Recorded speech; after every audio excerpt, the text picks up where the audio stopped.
Hello students, welcome back to the class on Principles of Management.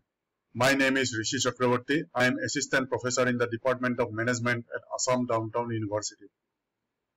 In this exposition part, I shall provide you in details about the different steps in the planning process. The first step is setting objectives. This is the primary step in the planning process which specifies the objective of the organization. That is what the organization wants to achieve.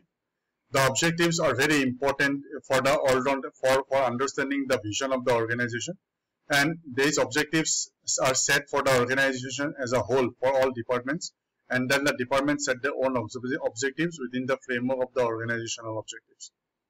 Developing planning premises.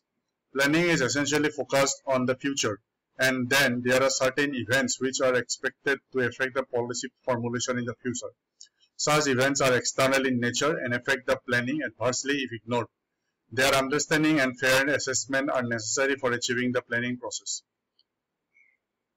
The third objective of planning process are identifying alternative course of action. Once the objective are set, assumptions are made, then the next step is to act upon them. There may be many ways to act upon the objectives. All the alternative courses of action may be identified. The fourth step is evaluating alternative course of action. In this step, the positive and negative aspects of each alternative need to be evaluated in the light of the objective to be achieved. Every alternative is evaluated in terms of low cost, low risk, high returns within the planning premises and within the availability of capital. Selecting one of the best alternative. The best plan, which is most profitable plan with minimum negative effects, is adopted and implemented in case the manager experiences and in case the manager's experience and judgment plays an important role in identifying the best alternative.